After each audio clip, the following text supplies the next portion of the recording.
blocks that have a little square on them. And if you look at the Ishida blocks in the lower right-hand corner, there's a square located there. That tells you that those are the units that set up in that particular location. So similarly, the Tokugawa faction, if you look here at Kyosu, let me expand those again. You'll see at Kyosu there are 3 stars, black stars, and then there's a 1+ in a black box. What that means is that there are going to be 3 blocks, Tokugawa blocks, that have a star on it that are going to set up there.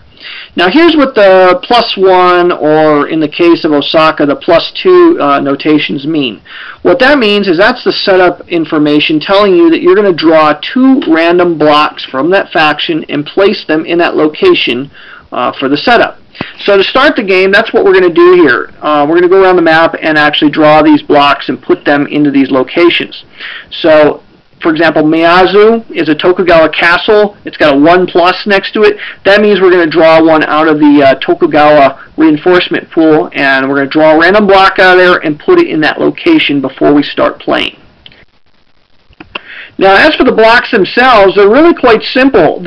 First thing you'll notice, there's no numbers on them, just like a symbol for a particular Japanese daimyo or warlord. And some of them will have like a horse rider on it. Some of them have an arquebus. Let me see if I can find one that has an arquebus. Here we go. For the Tokugawa faction here, there's a unit that has a arquebus on it. Here's what those different symbols mean. First of all, let me cover the victory conditions, because some of these blocks pertain to that. There are a couple ways to win the game. One is a sudden death win, and you win a sudden death victory by eliminating certain blocks and capturing certain locations on the map. Basically, the Tokugawa player wins instantly if Ishida Mitsunari, if his block, Ishida Mitsunari's block, is eliminated in combat. Now, Ishida Mitsunari is actually this dude right here. This is known as a leader block. Leader blocks have these funny-looking vertical flags with dots in the center of them. And the Ishida faction has one leader that has 3 vertical dots, and that is Ishida Mitsunari. If he dies in combat, the Tokugawa player will win. Similarly, I'm trying to find Tokugawa. I think he's down here in Edo. Yeah, here we go. Here is the Tokugawa block. And you'll see again, he has the 3 white dots in that little vertical flag. That's Tokugawa Ieyasu, and so if he is killed in combat, the Ishida player is going to win an instant victory. The Tokugawa player is going to win instantly if Ishida is killed in battle, or if the Toyotomi gold-colored disc is captured. There's actually 2 gold discs on the map, one of which starts at Osaka. These things never move in the course of the game. So if you capture Osaka, Osaka again is a castle, as designated by that little castle symbol next to it. It is a castle, and if you capture it, in the process of capturing that castle, you will eliminate this disc, and if you are to do that, the Tokugawa player wins an instant victory. So again, those are your instant win victories. Tokugawa wins by capturing Osaka, essentially, and eliminating this disc, also by eliminating the Ishida leader block. So the Ishida player will win if he captures Tokugawa leader block. And those are the instant win conditions. Now, barring an instant win, the game will go to the very end of the B turn on week 7. At that point, victory is then assessed. Here's how you assess victory then. You give each player 2 points for each castle under their control. So at the start of the game, each player actually has 4 castles under their control, and so each player would essentially get 8 points. To break the tie then, you look at the resource locations. Now those resource locations are designated by cubes, and so each one of those cubes will give you 1 point. And so that's how you're going to usually going to break the tie. You give yourself 1 point for each of those cubes under your control.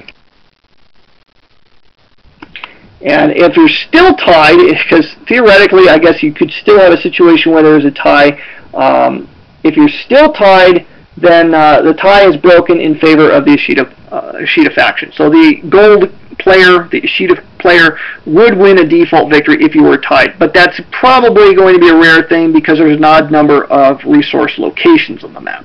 So that's I have a hard time imagining that sort of situation coming about at the end of the 7 weeks.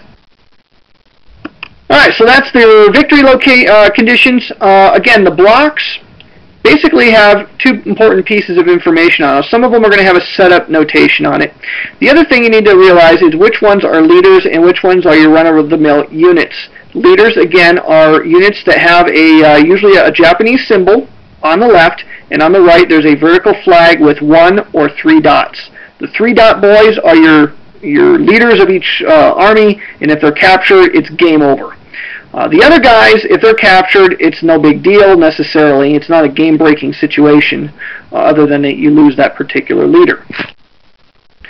Leaders do have a couple functions in movement and combat that we'll get to in just a few minutes.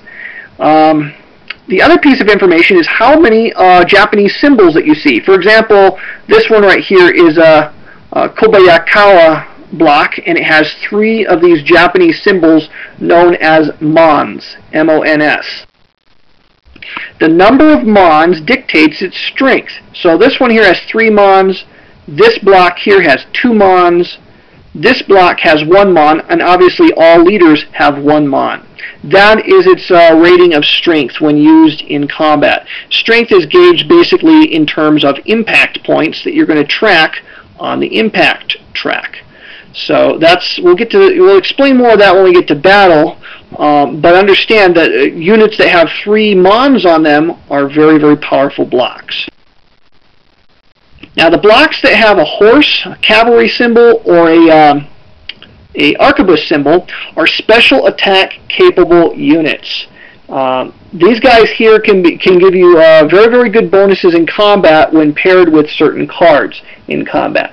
So understand that these guys, even though they have only 1 mon, they are very, very powerful units. Alright, so those are your basic run-of-the-mill units. Again, leaders, little bit special.